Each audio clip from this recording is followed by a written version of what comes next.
നമസ്കാരം. കഴിഞ്ഞ ഞായറാഴ്ച രാത്രി 7 മണിയോടുകൂടി കൊരട്ടിപ്പള്ളിയിലെ ഗുണ്ടാ കൈക്കാരൻ കാണിച്ചു കൂട്ടിയ തെറി അഭിഷേകം വിശ്വാസ സമൂഹത്തെ ലജ്ജിപ്പിക്കുന്നു. കൊരട്ടിപ്പള്ളിയുടെ ഊട്ടുമുറിയിൽ വെച്ച് വികാരി ഫാദർ ജോൺസൺ കക്കാട്ടച്ചനെ വളരെ മേച്ഛമായ രീതിയിൽ തെറിയഭിഷേകം നടത്തിയത് മാപ്പർഹിക്കുന്നില്ല. നാളെ മുതൽ കൊരട്ടിപ്പള്ളിയിൽ കണ്ടുപോകരുതെന്ന് പറയാൻ ഇവൻ ആരാ? മാത്രമല്ല അച്ഛനെ കയ്യേറ്റം ചെയ്യാൻ ശ്രമിക്കുകയും ഇവിടെ നിന്ന് ഇറങ്ങിപ്പൊക്കോളൂ എന്ന് പറയുകയും ചെയ്തു. ഇങ്ങനെയൊക്കെ ഒരു വൈദികനോട് പെരുമാറാൻ ഇവൻ ആരാ ലൈസൻസ് കൊടുത്തത്? ഇവൻ കൈക്കാരനോ മെത്രാനോ? മെത്രാൻ പോലും ഇങ്ങനെയൊന്നും പറയില്ല. ഒരു കൈക്കാരന്റെ ഭാഗത്ത് നിന്ന് ഇത്രയും അധിക്ഷേപങ്ങൾ നേരിട്ട വികാരി അച്ഛൻ തന്റെ കയ്യിലെടുക്കാവുന്ന ബാഗും എടുത്ത് കൊരട്ടിപ്പള്ളിയിൽ നിന്നും രക്ഷപ്പെടുകയാണ് ചെയ്തത്. ഇല്ലെങ്കിൽ ചിലപ്പോൾ കയ്യേറ്റം ചെയ്താലോ? ഈ വിമത സാത്താന്മാർ ഇതും ചെയ്യും, ഇതിന് അപ്പുറവും ചെയ്യും. ഈ സമയത്തൊക്കെ ഈ ഗുണ്ടാ കൈക്കാരന്റെ സഹ കൈക്കാരൻ ഞാനും ഒന്നും അറിഞ്ഞില്ലേ രാമനാരായണ എന്ന ഭാവത്തിൽ ട്രസ്റ്റി റൂമിൽ ഇരിപ്പുണ്ടായിരുന്നു.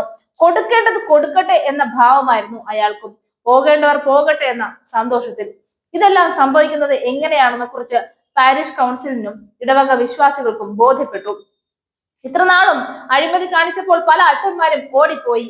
ഈ അഴിമതിയും മോഷണവും എല്ലാം ഒന്നും അറിയാത്തവരുടെ തലയിൽ കെട്ടിവെക്കാനാണ് ശ്രമിച്ചത്. ഇതിനു മുമ്പും മദ്യപിച്ച് ലക്കുകെട്ട് പ്രവീൺ അച്ഛനെ കയ്യേറ്റം ചെയ്യാൻ ശ്രമിച്ചതും ഈ കൈക്കാരനും സഹ കൈക്കാരനും മാത്രമായിരുന്നു.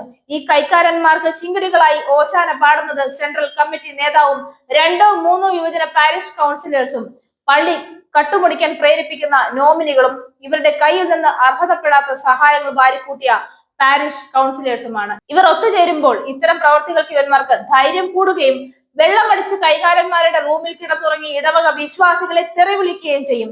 ഈ ദുഷ്പ്രവർത്തികൾ ചെയ്യാൻ കൈക്കാരന്മാർക്ക് പ്രേരണ നൽകുന്നത് വളമിറക്കിയ മുൻ വികാരിയും.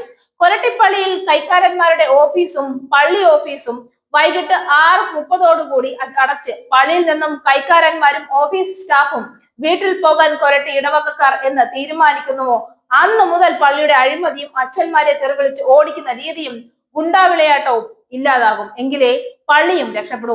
കഴിഞ്ഞ ദിവസവും ഇത്തരത്തിൽ മദ്യം കഴിച്ച തെറിയഭിഷേകം നടത്തിയ കൈക്കാരൻ രക്ഷിച്ചു കൊണ്ടുപോയ കൊരട്ടിക്കാരനായ നിയമപാലക, നിങ്ങൾ ഇടവക വിശ്വാസികളെ വഞ്ചിക്കുകയാണ് ചെയ്തത്.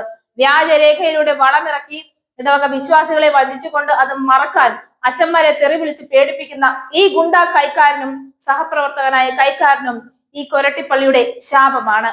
പരിപാവനമായ കൈക്കാരന്റെ കസേരയിലിരിക്കാൻ യോഗ്യരാണോ ഇവരെന്ന് വിശ്വാസികൾ ചിന്തിക്കേണ്ട സമയം അതിക്രമിച്ചു കഴിഞ്ഞു. ഇവരെ മാറ്റാൻ ഇടവക വിശ്വാസികൾ ശ്രമിച്ചില്ലെങ്കിൽ കൊരട്ടിപ്പള്ളിയിലെ ഇടവക വിശ്വാസികൾക്ക് ദുരിതമായിരിക്കും. ഈ കസേരകളിൽ അള്ളിപ്പിടിച്ചിരുന്ന കൊരട്ടിപ്പള്ളിയുടെ ഖജനാവിൽ നിന്ന് പണമിറക്കി വളം അഴിമതി കേസ് നടത്താനാണ് പ്രതികളായ ഇവരുടെ ഗൂഢലക്ഷ്യം. അതിനുവേണ്ടിയാണ് സാമ്പത്തിക കാര്യങ്ങളിൽ വളരെ ശ്രദ്ധാലുവായ ഇടവക വികാരിയെ ഇവിടെ നിന്നും ഓടിക്കാൻ ഈ കൈക്കാരന്മാർ ശ്രമിച്ചത്. ഇനിയെങ്കിലും ഇടവക ജനമേ ചിന്തിച്ച് വേണ്ട കാര്യങ്ങൾ ചെയ്യുന്നതിനോടൊപ്പം പ്രതികളായവരെ പുറത്താക്കി കൊരട്ടിപ്പള്ളിയെ രക്ഷിക്കണം.